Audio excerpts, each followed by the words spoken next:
మరో breaking news చూస్తున్నాం. Bengaluru rave party కేసులో కీలక ట్విస్ట్ నెలకొంది. ఆ రోజు దొరికిన వారిలో చాలా మందికి పోలీసులు రక్త పరీక్షలు చేయించారు. ఇందులో నటి హేమ రక్త నమూనాలో డ్రగ్స్ ఆనవాళ్లకు లభించాయి. ఆమెకు రక్త నమూనాలో డ్రగ్స్ తీసుకున్నట్లు వెల్లడైంది. 150 మంది బ్లడ్ శాంపిల్స్ను నార్కోటిక్ టీమ్స్ సేకరించాయి. వారిలో 57 మంది పురుషులు, 27 మంది మహిళల శాంపిల్స్ తీసుకున్నారు.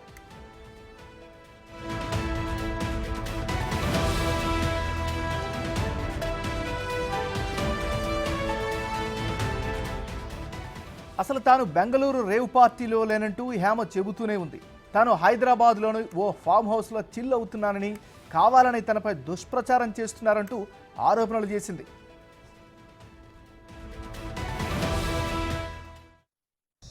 ఏమండి, నేను అన్ని ఆన్లైన్లోనే ఉన్నాను. నేను మంచిగా ఫామ్ హౌస్లో ఎంజాయ్ చేస్తున్నాను, చిల్ అవుతున్నాను. నా మీద ఈ ఫేక్ న్యూస్ వస్తుంది. ప్లీజ్, నేను ఎక్కడికి వెళ్ళలేదు, నేను హైదరాబాద్లోనే ఉన్నాను. సో ఒక ఫామ్ హౌస్లో ఎంజాయ్ చేస్తున్నాను, చిల్ అవుతున్నాను. సో నా మీద వచ్చే న్యూస్ ఫేక్ న్యూస్. అది అక్కడ మరి ఎవరున్నారో ఏమో నాకు తెలియదు. సో అది ఫేక్ న్యూస్ అండి, అవన్నీ నమ్మొద్దు. Okay, thank you. అది తర్వాత తాను వంట చేస్తున్న వీడియోను రిలీజ్ చేసి డైవర్ట్ చేయాలని చూసింది. మనుషులను తనదైన నటనతో మెప్పించింది. కానీ తాజాగా విడుదలైన బ్లడ్ శాంపిల్స్లో మాత్రం అడ్డంగా దొరికిపోయింది.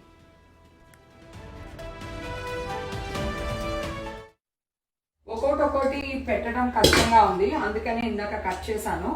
ఇప్పుడు ప్రాపర్గా చేసి మీకు వీడియో పోస్ట్ చేస్తాను. మనకు ఒక కొత్త గెస్ట్ వచ్చాడు, తను కూడా పెడదాం. ఇది అలా పెట్టలేము,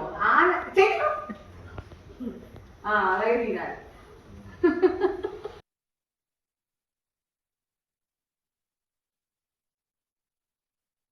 తర్వాత ఇందాక చూపించాను కదా మీకు ఆనియన్స్ కూడా వేశాను. హేమ అంశం ఇప్పటికే సంచలనంగా మారింది. గతంలోనూ చాలా అంశాల్లో ఆమె వివాదాస్పదంగా మారారు. అయినా తన తప్పు లేదు అన్నట్లుగానే ఆమె స్టేట్మెంట్లు ఇచ్చారు. బెంగళూరు ఘటనలో రక్త నమూనాలో పాజిటివ్ రావడంపై హేమ ఎలా స్పందిస్తుందో చూడాలి. ఓకేనా, దీంట్లో నేను నిమ్మకాయ కలిపాను, పెరుగు కలిపాను, అల్లం వెల్లిపాయ పేస్ట్, ఉప్పు, కారం, పసుపు, కొంచెం మసాలా వేసాను. ఓకేనా, ఇది ఇట్లా వేసేస్తాము అడుగున. ఇప్పుడు దీనిపైన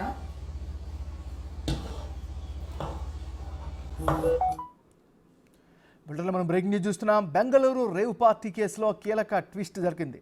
ఆ రోజు దొరికిన వారిలో చాలా మందికి పోలీసులు రక్త పరీక్షలు చేయించారు. ఇందులో నటి హేమ రక్త నమూనాలో డ్రగ్స్ ఆనవాళ్లు లభించాయి. ఇక ఇదే అంశానికి సంబంధించి మరి తాజా సమాచారాన్ని మా రిపోర్టర్ రానా లైవ్లో అందిస్తారు. రానా, చెప్పండి, మీ దగ్గర ఉన్న అప్డేట్స్ ఏంటి, అసలు ఏం జరుగుతుంది?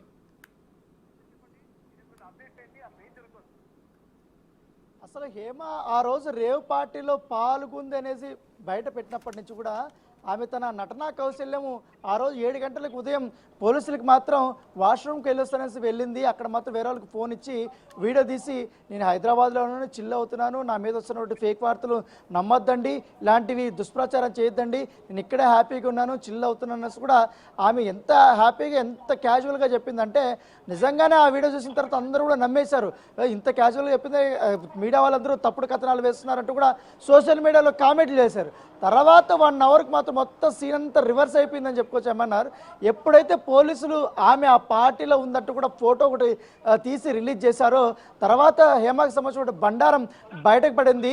తర్వాత పోలీసులు ఆమె రిక్వెస్ట్ చేసినట్టుగా ఎమోషనల్ బ్లాక్మెయిల్ చేసినట్టుగా మనకు సమాచారం ఉంటుంది.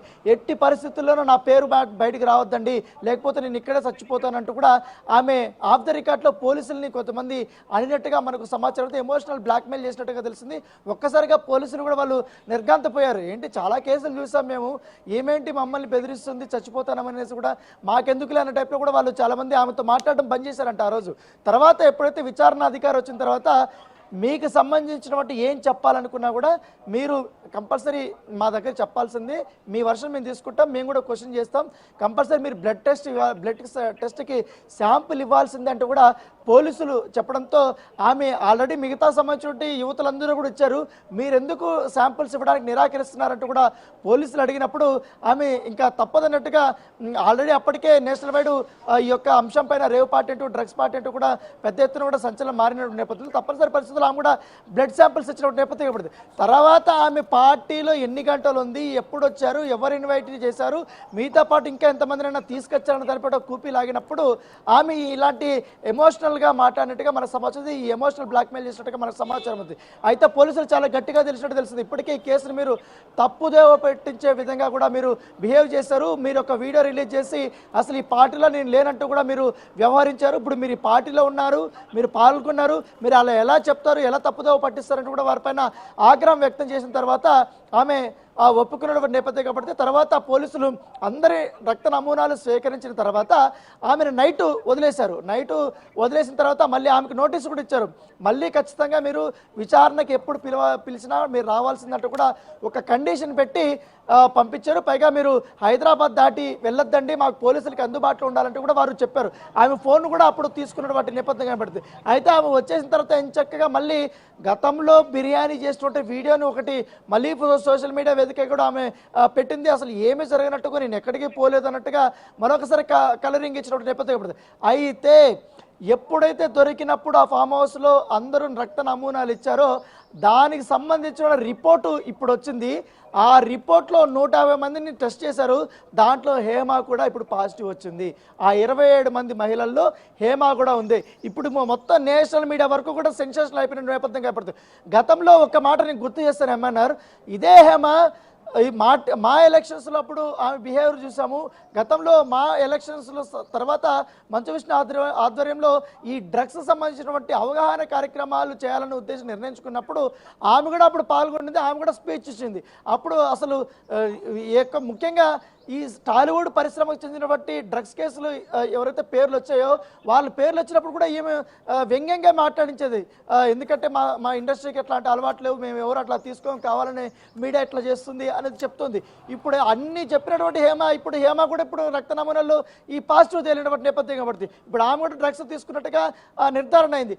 ఇప్పుడు సిసిబి సెంట్రల్ క్రైమ్ బ్యూరో వాళ్ళు ఇప్పుడు ఆమెకు మరొకసారి సమ్మన్లు ఇచ్చే అవకాశం ఉంది. సమ్మన్లు ఇచ్చి ఆమెని పిలిపిస్తారు, పిలిపించిన తర్వాత దీని గురించి అడుగుతారు. ఇప్పుడు ఆమె కన్జ్యూమరా లేకపోతే ఎప్పటి నుంచి తీసుకుంటుంది, ఎప్పటి నుంచి కూడా ఈ డ్రగ్స్ వినియోగంలో ఉంది, కేవలం డ్రగ్స్ అయినా దాంతోపాటు ఇక్కడ ఇంకో కోణం ఉంది ఏమన్నారు, ఎందుకంటే గంటకు ముందు పోలీసులు మరొక కోణాన్ని బయటపెట్టారు. అక్కడ వచ్చినటువంటి యువతులతో అశ్లీలంగా అక్కడ కొన్ని సిచ్యువేషన్స్ కనపడ్డాయి, అసభ్యకరమైనటువంటి రీతిలో కొంతమంది మహిళలు పురుషులు అక్కడ ఉన్నారు, దీని వెనకాల సెక్స్ రాకెట్ ఉందంటూ కూడా కొన్ని ఊహాగానాలు వస్తే దాని వెనకాల కూడా ఇప్పుడు పోలీసులు ఇన్వెస్టిగేషన్ చేస్తున్నారు.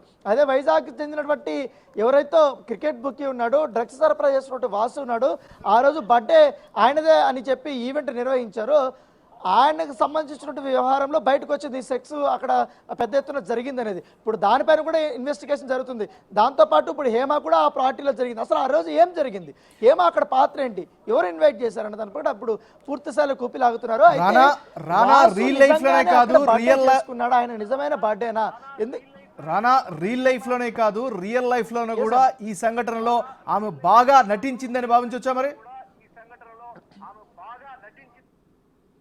ఈ కేసు ఆమె నటించడం వల్ల ఆమె వేసినటువంటి ట్విస్టుల వల్ల ఈ డ్రామా వల్ల మొత్తం నేషనల్ వైడ్ పాపులారిటీ వచ్చింది.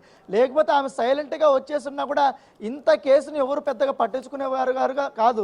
పోలీసులు కూడా అందరికీ నోటీసులు ఇచ్చి పంపించి ఇన్వెస్టిగేషన్ చేసుకుంటే వాళ్ళు ఎప్పుడైతే ఆమె వీడియో రిలీజ్ చేయడము తర్వాత మిస్లీడ్ చేయడం స్టార్ట్ అయిందో కన్నడ మీడియాలో ఒకటే పూర్తిగా హేమ గురించి చూపిస్తున్నటువంటి నేపథ్యం పడుతుంది. నేషనల్ మీడియా వరకు కూడా తెలుగు నటి హేమ అంటూ కూడా చూపిస్తున్నటువంటి నేపథ్యం పడుతుంది. సో దాంతోపాటు తెలుగు ఇండస్ట్రీ కూడా చాలా వరకు చెడ్డ పేరు తెచ్చినటువంటి నేపథ్యం. సో ఆమె వల్ల ఏకంగా జానీ మాస్టర్ తన వర్షం చెప్పాల్సి వచ్చింది. శ్రీకాంత్ నేను ఇంట్లోనే ఉన్నానంటూ ఇంట్లో నుంచి బయటకు వచ్చినప్పుడు వీడియో కూడా తీసుకోవాల్సినటువంటి ఇది నా ఇల్లే కదా అని ఆయన చెప్పాల్సినటువంటి సిచ్యువేషన్ వచ్చింది. సో చాలా వర్గాలు ఉన్నాయి ఇక్కడ. 3 అంశాలు, ఒకటి డ్రగ్స్ది, ఒకటి రేవు, ఇంకోటి సెక్స్ రాకెట్. ఇప్పుడు 3 అంశాలపైన కూడా వారు సుదీర్ఘంగా విచారణ చేస్తున్నారు. కాబట్టి ఇప్పుడు ఈ రక్త నమూనాల్లో హేమాకి పాజిటివ్ వచ్చినటువంటి నేపథ్యంలో ఆమె బెంగళూరుకు వచ్చిన తర్వాత పూర్తి స్థాయి అన్ని ఈ మూడు అంశాలతో పాటు పోలీసుల్ని కావాలనే తప్పుదోవ పట్టించేలాగా ఆమె చేసిన ప్రవర్తన పట్ల ఎలాంటి చర్యలు ఉండే అవకాశం ఉంది?